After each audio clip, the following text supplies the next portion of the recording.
فتح پر زبر پر ختم ہونے والے اسما جو ہے اس میں انت، این، کیف، خمسۃ عشر، صباح، مساح، مساء، یہ سارے ورڈز.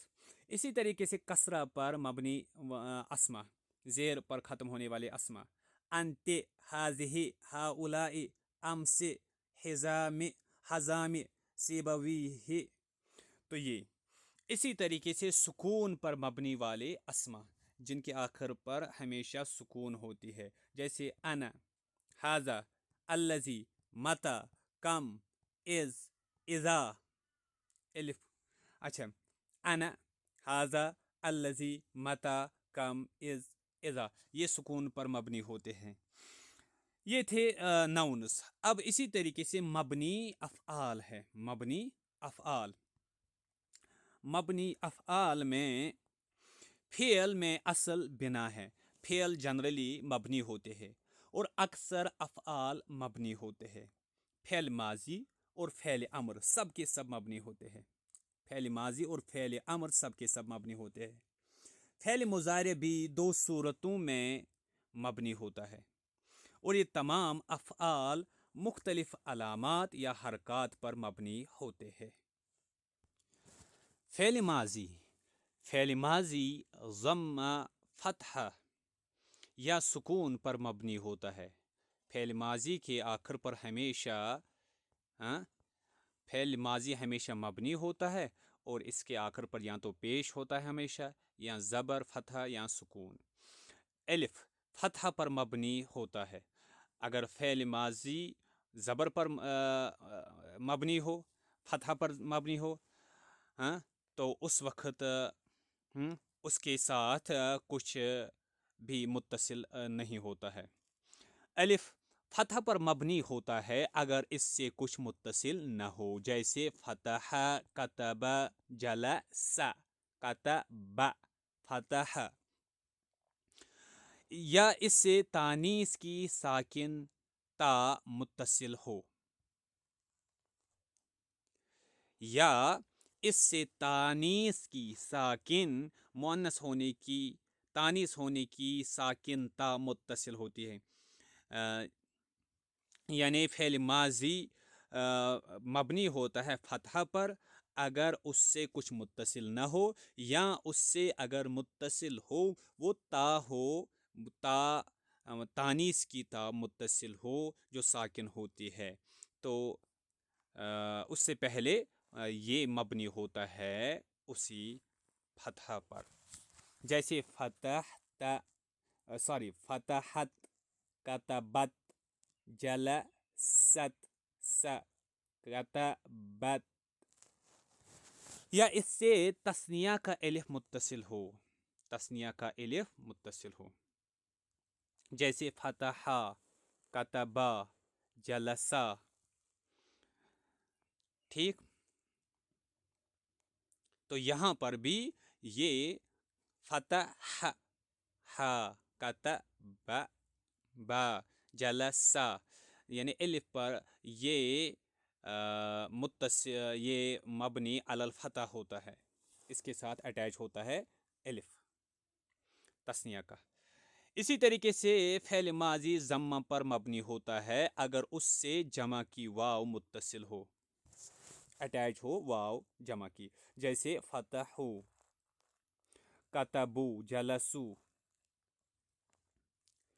تو یہ بھی ضمہ پر مبنی ہوتا ہے اور اس میں بھی جمع کی واو متصل ہوتی ہے. اسی طریقے سے سکون پر مبنی ہوتا ہے اگر اس سے فاعل کی تا متصل ہو، فاعل کی تا متصل ہو، جیسے فتحت. یہ جو تو ہے اس میں کتب تو، جلس تو، یہ تا جو آخر پر ہے یہ فاعل کی تا ہے، یہ ضمیر ہے، فاعل ہے، اور تا فاعل، تا متصل فاعل ہے، اور اس سے پہلے ہا کے اوپر جزم سکون ہے، تو یہ سکون پر یہ فعل ہے، فعل ماضی مبنی ہے سکون پر. یا اس سے نون نسواں متصل ہو، یا سکون پر مبنی تب ہوتا ہے جب اس سے اٹیچ ہوتا ہے نون نسوہ، جیسے فتحنا، کتبنا، جلسنا۔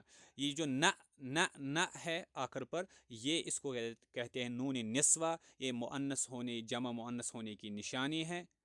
تو اس سے پہلے فعل ہے اور فعل کے آخر پر سکون ہے، تو یہ ہمیشہ یہ فعل سکون پر مبنی ہوتا ہے، یا اس سے پہلے یا اس سے فاعل کی نام متصل ہو، یا نہ، جیسے فتحنا، کتبنا، جلسنا۔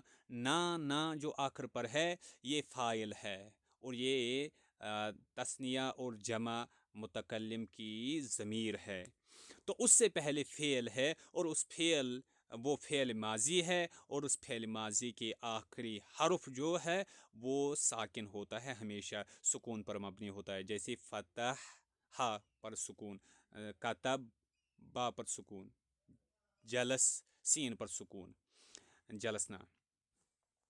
تو اس کے بعد ہے فعل امر۔ فعل امر سکون، فتحہ اور حذف پر مبنی ہوتا ہے۔ اب فعل امر میں کیا ہوتا ہے؟ فعل امر میں آخر پر یا سکون ہوتی ہے، یا زبر ہوتی ہے، یا وہ ڈراپ اور اومٹ کیا جاتا ہے۔ جیسے سکون پر مبنی ہوتا ہے اگر اس کا آخری حرف صحیح ہو اور اس سے کچھ متصل اور اٹیچ نہ ہو، جیسے افتح، اکتب، اجلس، آخر پر آخری حرف سکون ہے، ساکن ہے، آخر پر سکون ہے، یا اس سے نون نسوہ متصل ہو۔ ہاں، یا اسی طریقے سے جیسے افتحنا، اکتبنا، اجلسنا، ان پر نہ لاسٹ میں جو ہے یہ نون نسوہ مؤنث مؤنث کی جمع ہے، جمع کی نشانی ہے نون، اور اس سے پہلے جو فعل ہے وہ ساکن ہے، وہ فعل امر ہے اور سکون پر مبنی ہے۔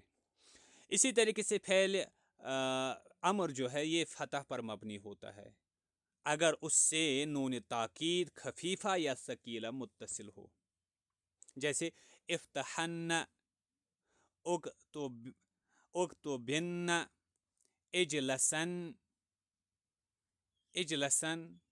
تو ان کے آخر پر نون تاکید ہے، نون تاکید خفیفہ سکون والی، یا ثقیلہ تشدید والی نون ہے، یہ تاکید کے لیے۔ اس سے پہلے جو فعل ہے اس فعل کے آخری حرف پر ہمیشہ زبر آتی ہے۔ اسی طریقے سے حذف نون پر مبنی ہوتا ہے، حذف نون پر مبنی ہوتا ہے اگر اس کے آخر میں تثنیہ کا الف، اگر فعل کے آخر میں تثنیہ کا الف، جمع کا واو، یا خطاب کی یا متصل ہو، جیسے افتحا، اکتبو، اجلسی۔ حذف نون پر یعنی فعل امر میں یا نون ڈراپ کیا جاتا ہے، وہ بھی فعل امر جو ہے، فعل امر میں نون حذف کیا جاتا ہے، حذف نون مبنی ہونے کی نشانی ہوتی ہے، اور وہ نون حذف کب کیا جاتا ہے؟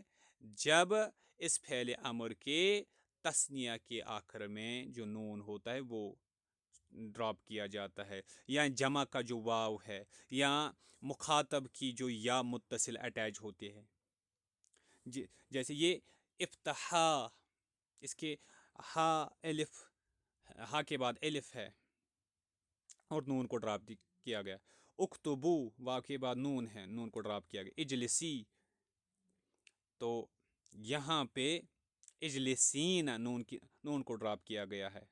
تو افتحا کے آخر میں تثنیہ کا الف ہے، اکتبو کے آخر میں جمع کا واو ہے، اجلسی کے آخر میں خطاب اور مخاطب کی یا متصل ہے، تو ان میں حذف نون پر مبنی ہوتا ہے فعل امر۔ اس کے بعد حذف حرف علت پر مبنی ہوتا ہے، حذف حرف علت پر مبنی ہوتا ہے اگر اس کا آخر معتل ہو، یعنی اگر فعل معطل ہو، اس میں آخری حرف، اگر فعل امر کا آخری حرف حرف علت میں سے ہو، تو پھر اس وقت اس حرف علت کو ڈراپ کیا جاتا ہے، حذف کیا جاتا ہے، یہی اس کی مبنی ہونے کی نشانی ہے۔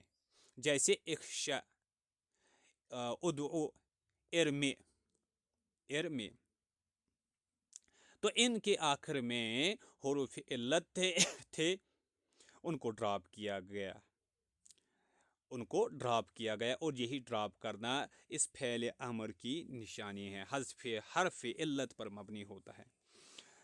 اس کے بعد ہے فعل مضارع۔ فعل مضارع فتح اور سکون پر مبنی ہوتا ہے، یعنی فعل مضارع زبر کی صورت میں مبنی ہوتا ہے، سکون کی صورت میں مبنی ہوتا ہے۔ الف فتح پر مبنی ہوتا ہے۔ اب فتح پر کب مبنی ہوتا ہے فعل مضارع؟ اگر نون تاکید خفیفہ یا ثقیلہ اس سے براہ راست متصل ہو۔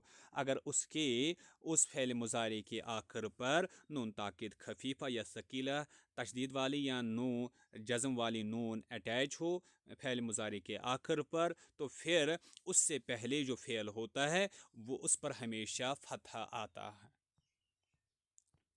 جیسے حل ترجون غیر اللہ، تاللہ لأقولن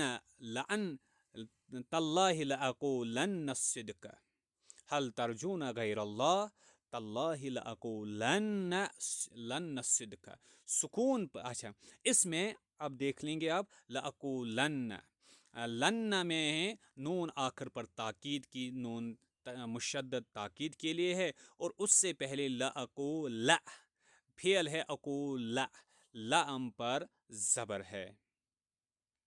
اسی طریقے سے فعل مضارع سکون پر مبنی ہوگا اگر اس سے نون نسوہ متصل ہو۔ اب فعل مضارع جو ہے اس کے فعل مضارع کے آخر پر سکون آتی ہے، سکون پر وہ مبنی ہوتی ہے اگر اس کے آخر میں نون نسوہ مؤنث جمع کی نون ہوتی ہے اٹیچ۔ جیسے الطالبات یفتحن الکتب، الطالبات یفتحن الکتب، اس میں یفتحن ہے۔ اسی طریقے سے انتم تذهبن الی السوق، اس میں تذهبن ہے، تذهبن میں نون آخر پر ہے، اسی طریقے سے یفتحن میں نون آخر پر ہے، یہ نون نسوہ ہے، اور ان نون نسوہ سے پہلے جو فعل ہے اس فعل کے آخری حرف پہلے میں ہا ہے اور دوسرے میں با ہے، دونوں کے اوپر سکون ہے، اور یہ سکون ہمیشہ اسی پر رہتی ہے، یہ سکون پر مبنی ہوگا۔ فعل مضارع انہی دو صورتوں پر مبنی ہوگا۔ واضح رہے کہ نون تاکید کے اتصال سے مضارع اسی وقت مبنی ہوگا جب یہ اتصال فعل سے براہ راست ہو، ڈائریکٹ ہو۔ جیسے لیفتحن، لیفتحن یا لیفتحن۔ لیکن اگر فعل اور نون تاکید کے درمیان میں تثنیہ کا الف، جمع کی واو یا خطاب مخاطب کی یا آ جائے تو نون تاکید کے باوجود فعل مضارع معرب ہوگا۔ نون نسوہ مضارع کے دو صیغوں میں آتا ہے، اور وہ دو صیغے ہے جمع مؤنث غائب یذهبن اور جمع مؤنث حاضر تذهبن۔ ان دو صورتوں کے علاوہ فعل مضارع معرب ہوگا اور اس پر رفع، نصب اور جزم بدل بدل کر آتا رہے گا۔ اب اس کے بعد اسماء افعال۔ اسم فعل وہ کلمہ ہے جو معنی کے اعتبار سے فعل ہوتا ہے، میننگ کے اعتبار سے فعل، لیکن فعل کی علامت کو قبول نہیں کرتا۔ اسم فعل وہ کلمہ ہے جو معنی کے اعتبار سے فعل ہوتا ہے، میننگ کے اعتبار سے فعل، لیکن فعل کی علامت کو قبول نہیں کرتا، یعنی اپنے ظاہر میں اسم کے مشابہ ہوتا ہے، اسی لیے اس کو اسم فعل کہا جاتا ہے۔ ظاہری طور پر اس میں فعل کی کوئی علامت نہیں ہوتے تو اسم کی طرح مشابہ ہوتا ہے، اور لیکن معنی کے اعتبار سے فعل ہوتا ہے تو اس لیے اسے اسم فعل کہتے ہیں۔ یہ فعل ماضی، فعل مضارع اور فعل امر کے معنوں میں استعمال ہوتا ہے۔ اب اس اسماء افعال یا فعل ماضی کے معنی میں استعمال ہوتے ہیں یا مضارع کے یا امر کے، جیسے ہائی ہاتھ، بعد۔ ہائی ہاتھ کا مطلب ہوتا ہے بعد، وہ بعد دور ہوا۔ شتان کا مطلب ہوتا ہے افترق، جدا ہونا، اچھا جدا ہوا۔ سرعان، سروا، سروا، اچھا سروا یعنی سروا اس نے جلدی کی وغیرہ، یہ ماضی کے معنی میں ہے۔ یہ تین، حیات بعودہ کے معنی، شتان افترق، سرعان سروا وغیرہ ماضی کے معنی میں استعمال ہوتے ہیں یہ۔ اب اس کے بعد اف، ات زجرا، ات وجہ، ات وجہ، وہ، ات ات عجب، ات عجب مضارع کے معنی میں یہ استعمال ہوتے ہیں یہ تین، اف، وہ، اور زد، سہ، اسکت، آمین، استجب، علیکا، الزم وغیرہ یہ فعل امر کے معنی میں آتا ہے۔ اسماء افعال سب کے سب مبنی ہوتے ہیں۔ اب یہ جو اسماء افعال ہے یہ سارے مبنی ہوتے ہیں، ان میں سے کچھ فتح پر مبنی ہوتے ہیں، کچھ سکون پر اور کچھ کسرہ پر مبنی ہوتے ہیں۔ الف فتح پر مبنی، فتح پر مبنی ہونے والے اسما، فتح پر مبنی ہونے والے اسما جیسے حیات، شتان، سرعان۔ زبر پر جو ختم ہوتے ہیں وہ اسماء افعال ہے، حیات، شتان، سرعان۔ سکون پر مبنی ہونے والے اسماء افعال جیسے سہ، مہ، وہ۔ فتح پر زبر پر ختم ہونے والے اسماء افعال حیات، شتان، سرعان۔ سکون پر مبنی ہونے والے اسماء افعال سہ، مہ، وہ۔